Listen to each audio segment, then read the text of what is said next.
How's it going, you guys? It's Matthew here from Sovereign Sustainability, and I am going to be talking a little bit about some thought-provoking things having to do with the tariffs, as well as what's going on with Canada, Mexico, and we'll see what happens with China as well. I'm going to start by reading some of the news. I've seen a variety of different people posting about it, different public figures, and I'm just going to read what CNN says, just so you can get the gist of it in case you haven't heard of what's going on with tariffs and other countries. And then after, we're going to go over something that I haven't heard this perspective yet on this topic. I think there's two sides of the coin, the left and the right typically. And so I'm going to give you something thought-provoking, but let's go over what CNN is saying. So it says President Donald Trump, who we all know has been talking about doing tariffs. There's been all this talk about tariffs, over the last few days. And it's saying President Donald Trump announced that he's pausing tariffs on Mexico and Canada after speaking to the leaders of both countries on Monday. It says just hours before the sweeping actions were set to take effect. So let's skip forward a little bit. It was talking about the percentage of tariffs. That to me, that's not what this is about right now. But here's the next part. It says that I just spoke with President Claudia Sheinbaum of Mexico. I might have mispronounced her name. It was a very friendly conversation wherein she agreed to immediately supply 10,000 Mexican soldiers to the border separating Mexico and the United States. And to my understanding as well, Prime Minister Trudeau is also doing the same thing in Canada or something very similar. And all this is happening like this, everything that's going on this administration. Trump says he's going to do a tariff on Mexico, China, and Canada. And within a very short period of time, Mexico as well as Canada are saying that they're going to strike a deal where they're going to have a border czar as well as a bunch of soldiers to protect the border from things getting across. It also says here, Canada has agreed to ensure we have a secure northern border and to finally end the deadly scourge of drugs like fentanyl that have been pouring into our country. Okay, so anyways, the whole point is Mexico and Canada are supposedly responding very quickly to Trump's tariff threat, if you will, that they're going to have troops or guards at the border.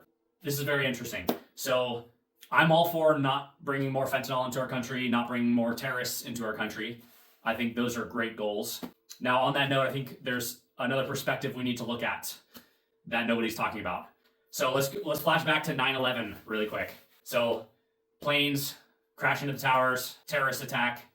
Since then, we have much higher security in our airports. So, when I was younger, you used to just go through a metal detector, and even then, sometimes you didn't go through a metal detector. It was very easy to get on planes. The wait was a lot shorter. After the 9/11 attack, now there's a lot more metal detectors. You put your stuff through the conveyor belts, they check your stuff, and then you go through an x-ray machine now, which, we can talk about EMF and radiation and all that a whole nother time. I get patted down regularly. My wife gets patted down regularly when we go through these security checks. I've had stuff stolen from me. I've had family members have stuff stolen from them. Now there's this whole process to get on an airplane, which, used to be a lot more lax before. I've flown in and out of Molokai before in Hawaii. It's a much more obscure island. Most people go to like Oahu, Maui, Kauai, or Big Island. But Molokai is a much more remote island, a lot more native people there. And when you fly in and out of there, you don't go through all these security checks. You literally you might put your stuff through a conveyor belt and that's it. Maybe you walk through a metal detector, but there's basically no security there. You're outside. It's an outdoor airport. You barely walk inside and you fly out. So that's, more like what airport security used to be like. And I'm sure even before my generation, it was much simpler. But people talk about how after 9/11, now we have to go through all these ridiculous security checkpoints in airports. And the question is has it actually protected us from any terrorist attacks?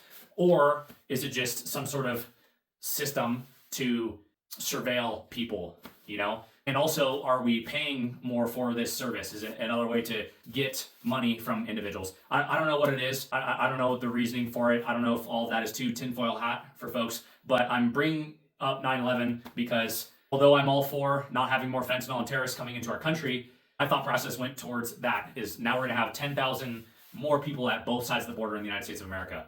So the left and the right both are talking a totally different perspective. So the left is typically talking about, tariffs, it's going to screw up commerce. We're going to pay so much more in businesses and all this kind of stuff.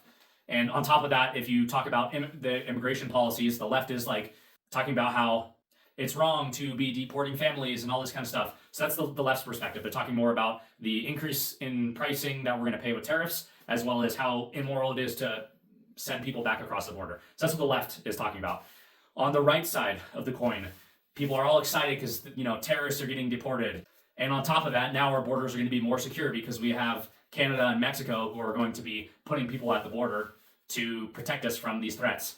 That's where both media sides are going. For me, obviously, I want to do the moral thing. And on top of that, I also don't want fentanyl and terrorists coming in our country. I'm all for both of the perspectives. Now, once again, I'm just trying to give you a different thought process. And that's why I brought up the example of 9/11.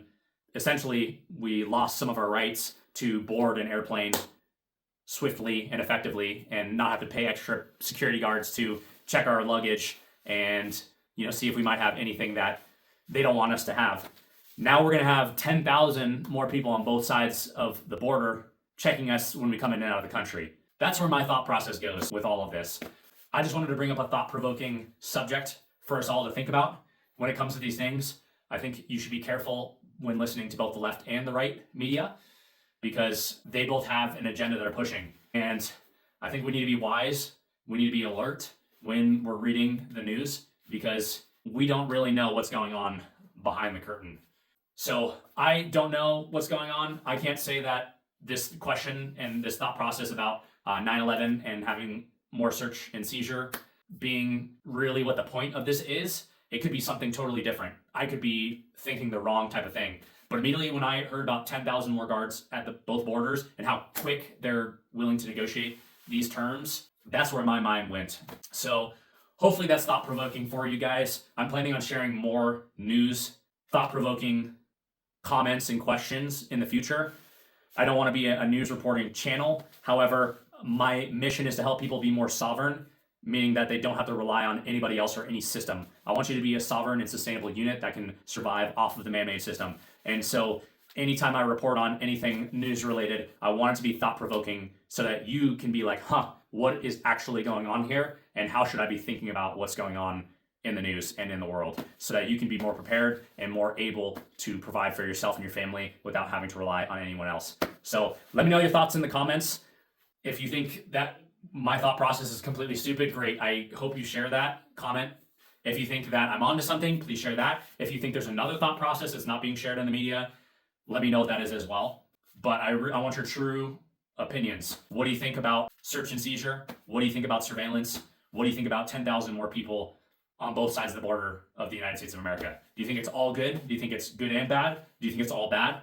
What are your thoughts? And what other thought-provoking things am I missing here? So let me know your thoughts. God bless.